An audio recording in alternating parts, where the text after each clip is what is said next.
RPG Lessons Learned. When the game is over, when your players are gone, that's when lessons are learned. Find us online at rpgllpodcast.com, email us at rpgllpodcast@gmail.com, and find us on Blue Sky at rpgll. Hi, and welcome to RPG Lessons Learned, the show where you can learn from our mistakes. Oh, I'm Dusty. I need to get used to that. And with me, as usual, is Tanner. Hey, Dusty. How's it going? It's going really well. We just finished up another session in this unnamed dungeon that I still don't know what it is. You know what? You're getting quite close to me being able to reveal the name to you. Nice. I believe next session I will drop the name and you'll go, yeah, that makes sense. Are you shocked at my slow progress? No. I like the way that you play. You're engaged. You're always looking at things. You're always investigating stuff. I don't think progress would be faster if I had a group of 4 people. You know, we've always talked about how one-on-one games are faster than multiplayer groups, right? I think that is still the case here. I mean, I think you would maybe get more people investigating more things at once just due to manpower, but I'm having a good time. It's a big dungeon. It's the biggest one. Is this the biggest dungeon I've ever run before? This dungeon, this isn't a spoiler. This dungeon has 82 locations, aka rooms. I'm trying to think if I've ever run a dungeon this big before.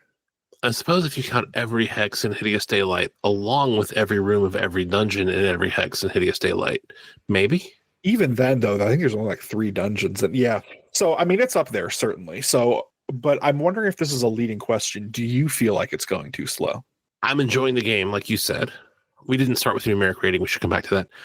I'm enjoying the game, like you said, so I don't feel like it's slow in the sense of I'm enjoying the slow burn. I think the slowness is fine. I just always had this vision that people write these dungeons with more than 14 rooms, and I say 14 because we're hex dungeons. And I think that the authors of these dungeons, think that a group can get through it in like a session or 2. Interesting. I have never found that to be the case. I always think dungeons just take forever. Well, and we also don't play for very long. I feel like our appetite for a game is usually like we set aside 2.5 to 3 hours, and we only end up actually dungeon crawling for like 2 hours maximum. So I think that there could be some assumptions based on, you know, what other people do. This dungeon does say a level 1 to 3 fantasy adventure module. So, you know, I think it's whether that means is this going to take your characters from level 1 to 3, or is this 4 characters level 1 to 3? You know, I think they're assuming multiple sessions, though. Certainly just by the scale of this thing, because each one of these floors of this 3-floor mansion could be its own dungeon, and they're all interconnected. So, and I feel like this dungeon is quite lethal. The 6 skeletons that can presumably only be harmed with magical weapons, which I don't have yet. The gargoyle that can only be harmed with magical weapons, which I don't have yet. Mm-hmm. I just feel like this is quite a lethal dungeon. Are you toning down the lethality any? No, I have ignored wandering monster rolls that came up with a monster that is very clearly... So I'll just tell you, one of the things that is on this wandering monster table, there are lots of very flavorful things on here. There's the large slime-leaving creature that you don't know what it is yet. There are things that are like from the dungeon, and then it's like, oh, if you killed these things, cross this off the list. So it's like there is the implication that this is a living list. One of them, though, entry 8 on the wandering monster table, is 1d6 killer frogs. It is unknown whence spawn these frogs, but they leap around erratically, attacking anything they perceive as a threat. I don't think that's an interesting entry for a wandering monster table. And certainly not one, I don't know, am I betraying the holy procedure by looking and rolling a wandering monster and being like, this sucks, and then not doing it? I don't think so. I think we all have to edit for our groups. Yeah, and you know what? I think it's just tough. I feel bad because I am a rules follower kind of guy in RPGs, but I'm officially crossing this off the list. I don't want that encounter. It doesn't, having read the entire thing, it doesn't link into anything. It doesn't add any flavor besides something to run from or fight. So I feel okay omitting that. I feel like Wandering Monster Tables are one of the places where, as I read more and more classic dungeons, where classic dungeons fall apart. Why the hell would I encounter a giant centipede in Castle Ravenloft? If you're going to edit a classic adventure, I think the Wandering Monster Table is for sure the place to do it and feel the least amount of guilt.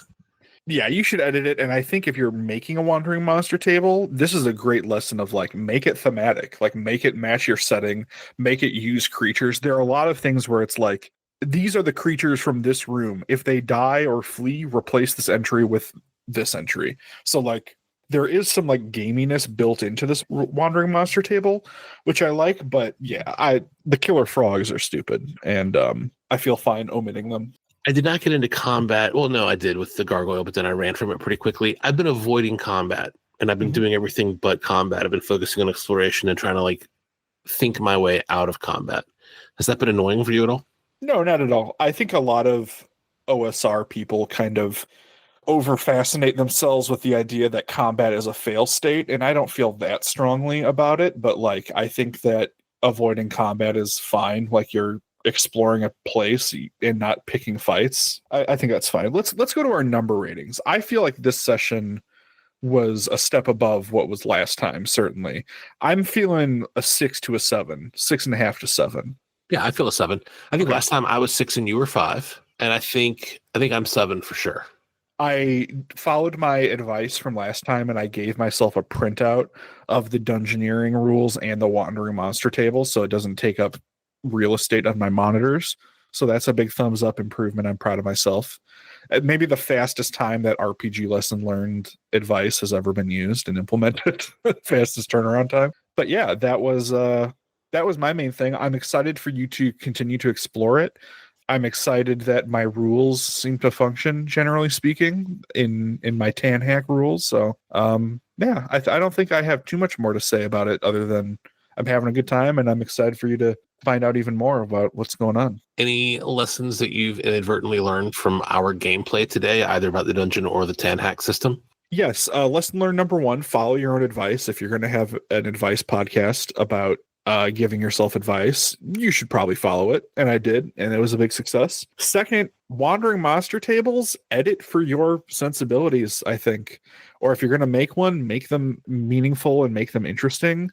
And I'm really harping on this. It's 1 out of 8 entries on a Wandering Monster Table that's supposed to happen 1 out of 6 times. So make sure that they add to the game and don't feel like a random encounter from Final Fantasy II. It's a random encounter table, not a rando encounter table. There you go. But we are not the only ones who've been playing. Well, I guess you've been playing. We just celebrated our Yuletide, so no idea when this episode is going to come out, but happy holidays and Merry Christmas and everything in between to anybody listening. Dusty, for the holidays, you ran some stuff. What was that like? I did. I ran the Christmas Krampus dungeon once again. Third time that we've talked about on the show, but probably like 5th or 6th time overall. Wow. So this has to be approaching your Dusk and your Terror on the Kataros, right?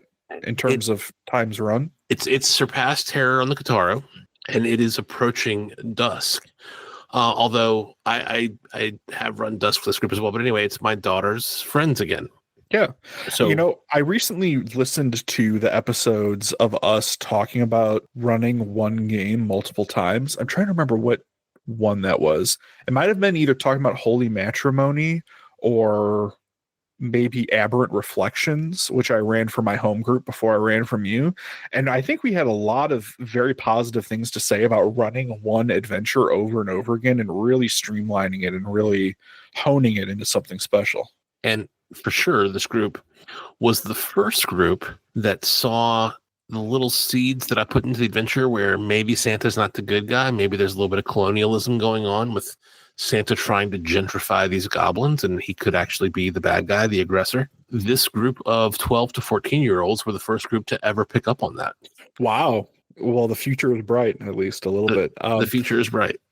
So how did they play? Did they have it seems like they had a good time. They did. I dressed in full-on Santa regalia. Yep. And the children showed up and were not interested in that at all. They're 12 to 14-year-olds. Mm-hmm. I would describe their faces as looking embarrassed for me. Nice. which Love it. is the perfect like preteen to teen face. My daughter is 12. Yep. I don't want to run too many more adventures for these kids. I think I might do like one more maybe.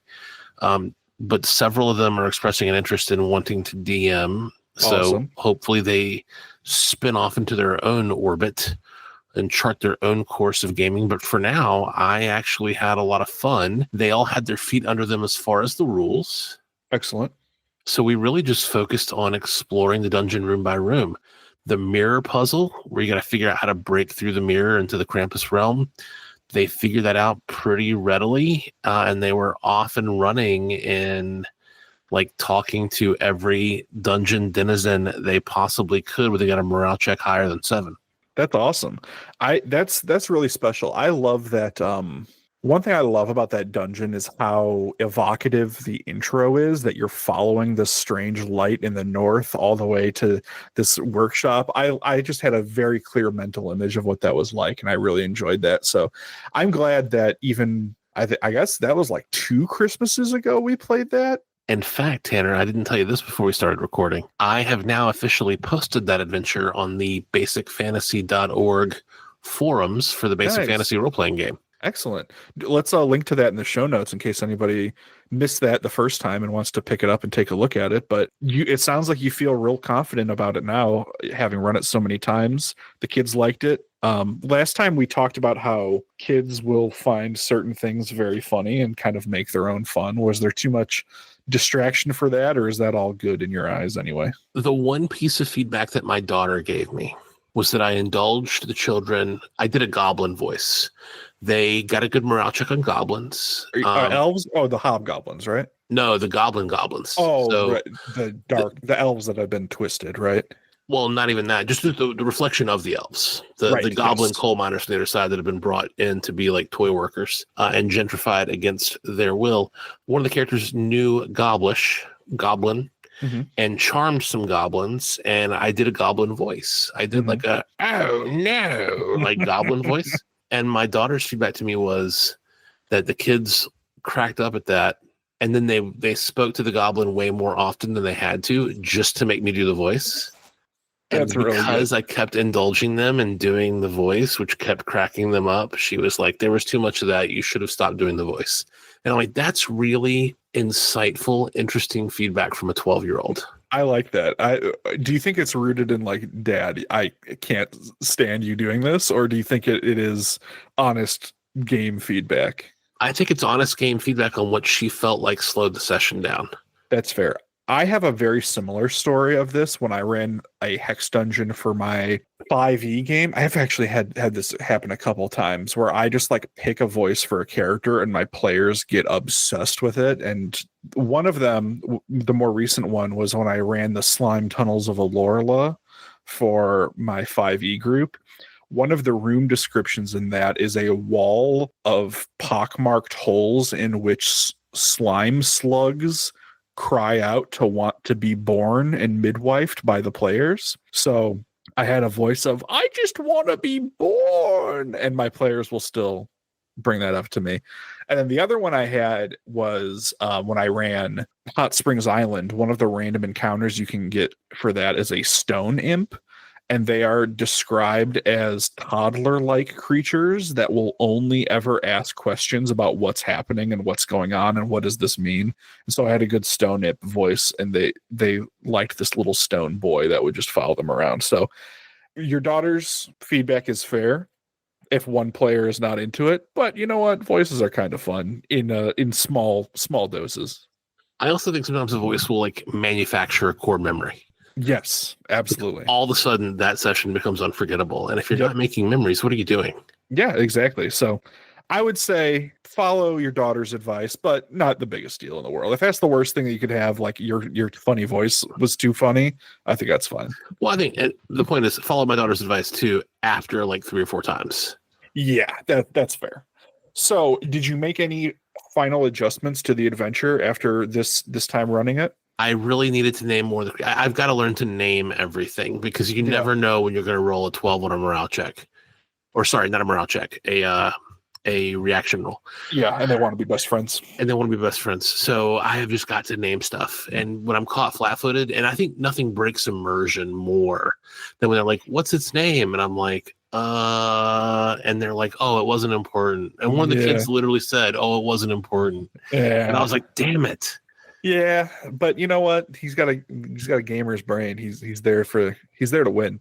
But yeah, that's fair. I like having the number one thing that I put on my GM screen is a 200 names. Like that's a very easy, compact thing, and you don't even have to roll for it. Just like grab the first name that your eyes land on. They're not going to remember that you named this guy Garibaldi, and the guy in the next adventure 5 sessions from now Garibaldi also. Like just pick a name.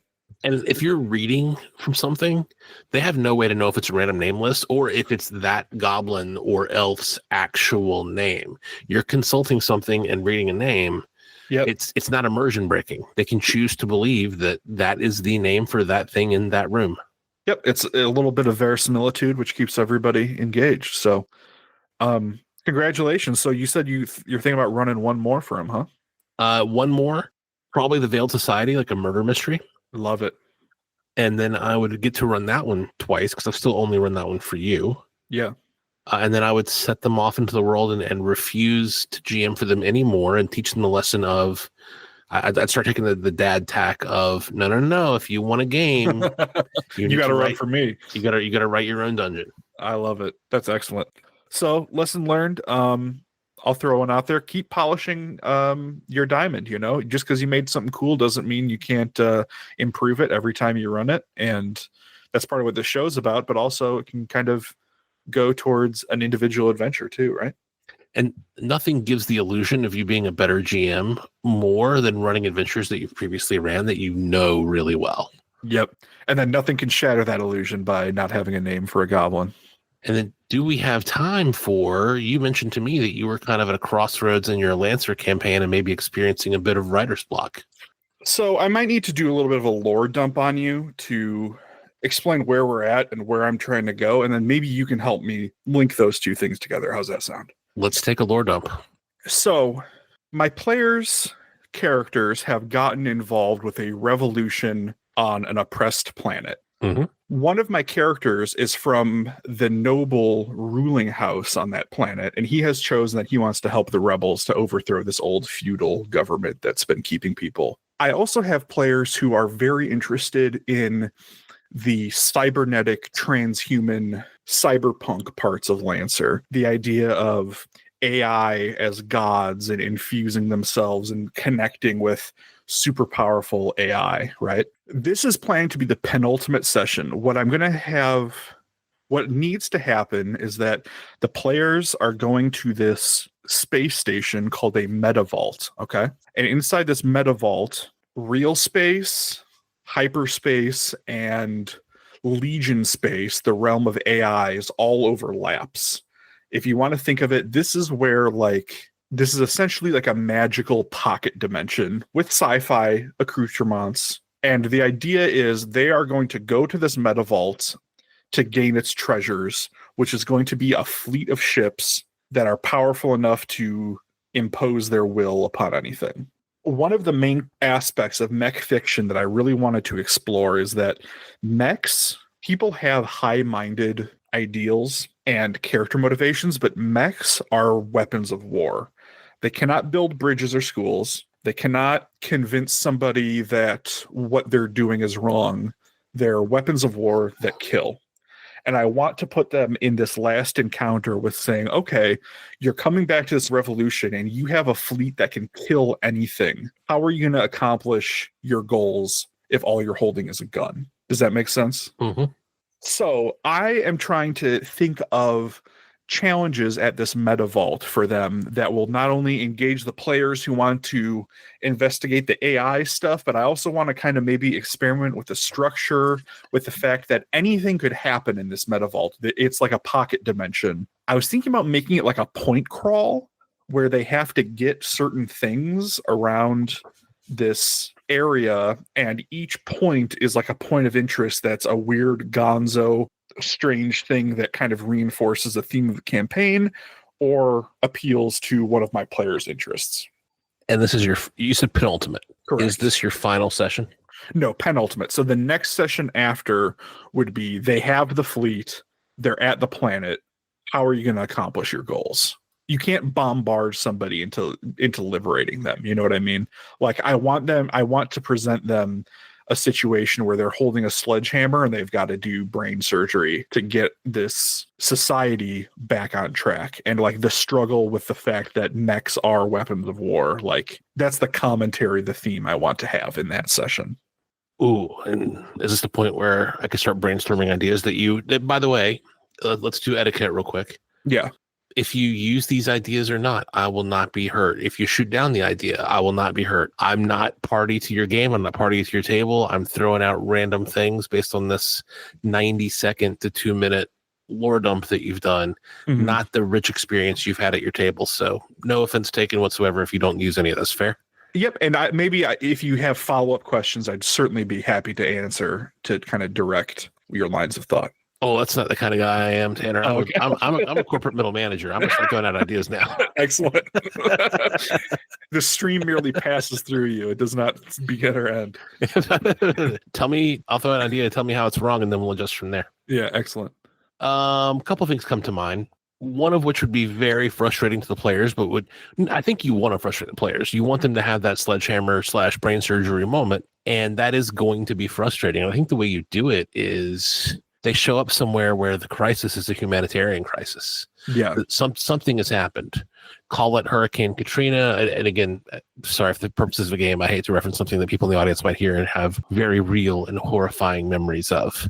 But think of these real and horrifying things that have happened. The COVID-19 pandemic, Hurricane Katrina, the more recent hurricane that ripped through Western North Carolina, Helene. Something could have happened, some environmental thing that's caused a humanitarian crisis, and they show up with this massive fleet, and they have to, like, the choice they've got to make is they can only take people away, save people, do good things if they literally jettison weaponry.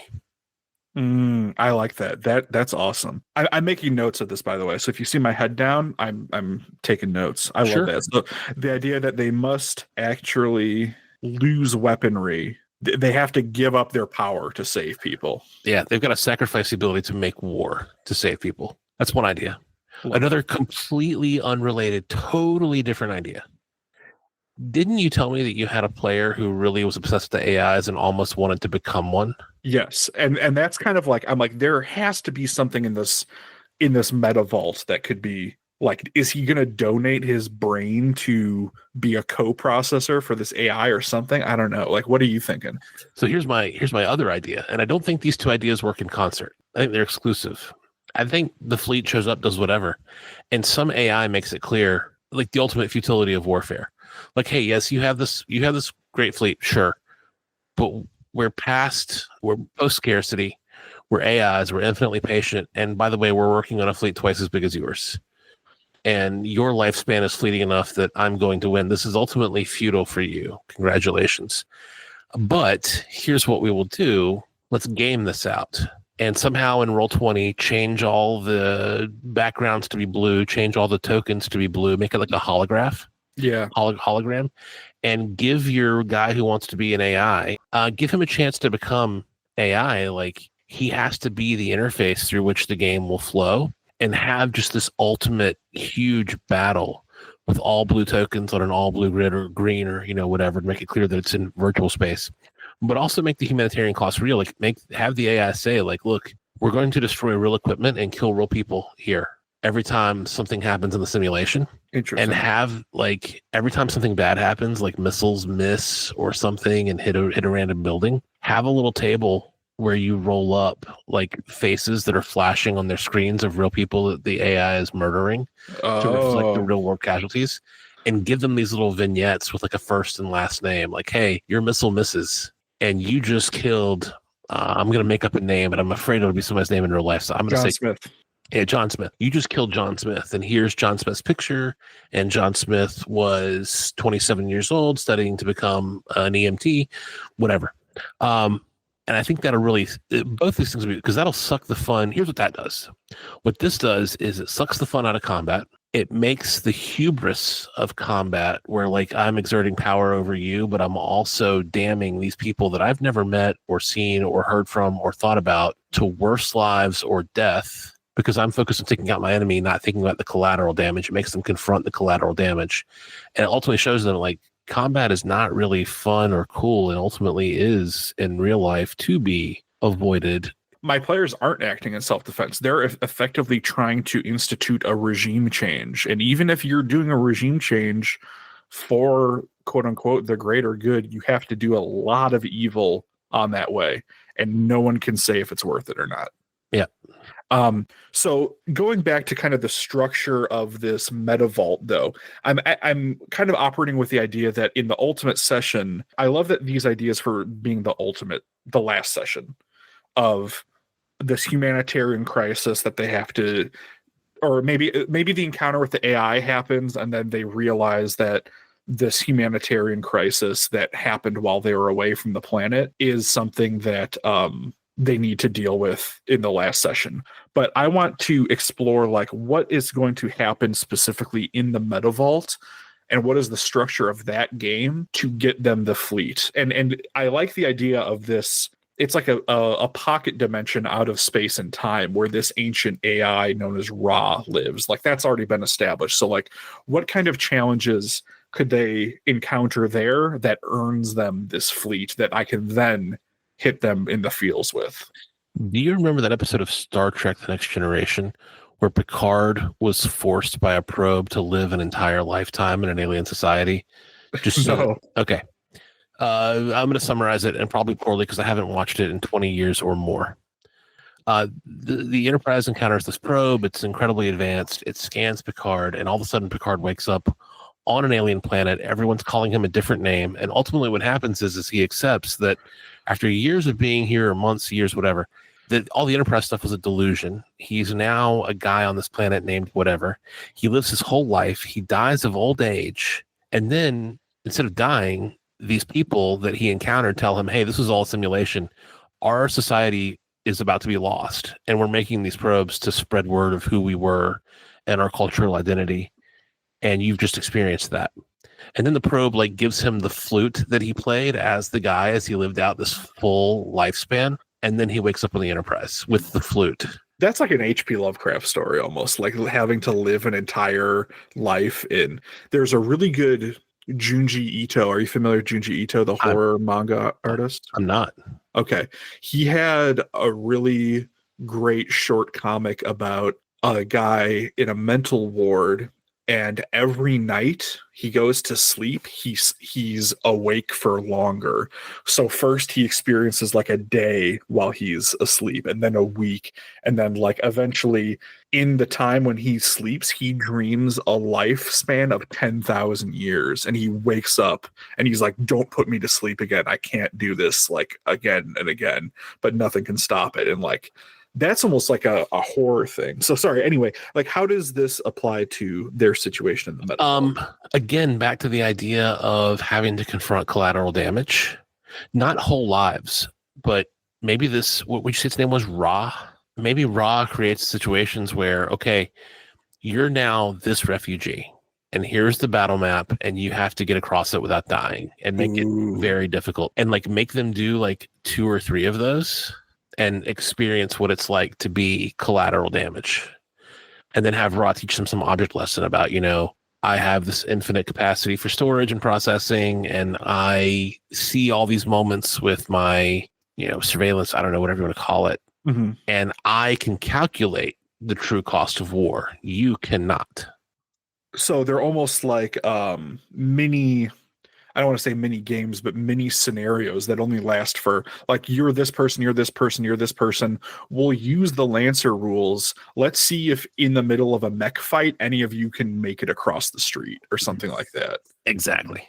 Yeah. And what's so obvious to it with its tremendous perspective, both in terms of breadth and depth, it's trying to make obvious to some people.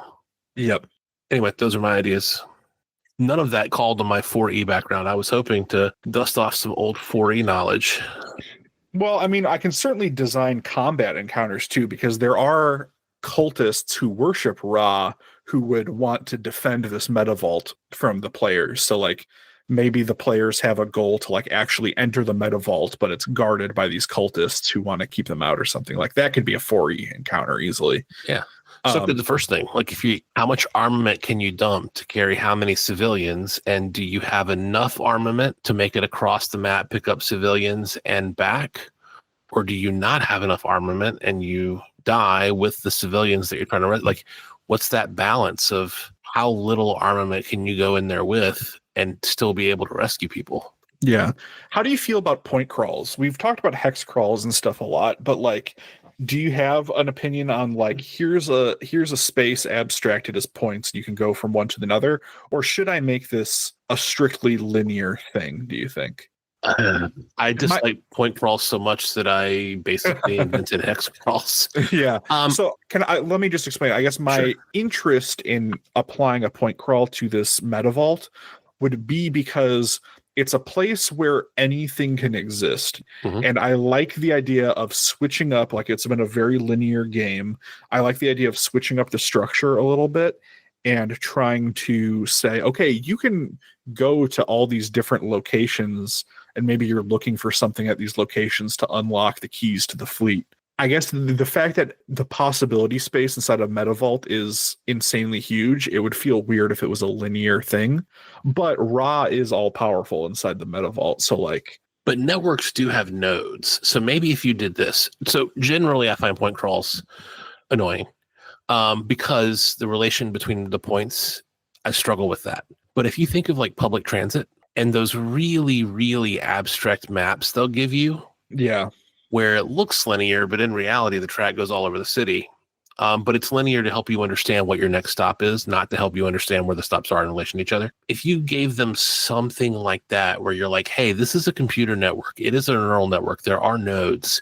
Mm-hmm. You can't instantly go from this scenario to this scenario. You have to go like maybe up this branch of nodes and back down this branch of nodes. Maybe it's almost like a family tree. And how much backtracking do you have to do to get back down to the particular outcome that you want? But is backtracking even like worthwhile if I'm not like costing them resources to move from node to node? I mean, cost them resources, but just don't they just don't rehab the combat encounter. Right. But it costs them some amount of time to have to backtrack and go back down. Okay, so it has to cost them something to move from node to node. Otherwise, there's just no structure to it. If I can just instantly go from here to here, then what's the point of the web to begin with, right? Yeah. Yeah. And the whole idea behind a large language model or AI is that it's building this network of connections that's so unknowable to humans that it's essentially a black box. Right. Interesting. I like that. All right. That has definitely given me something to chew on.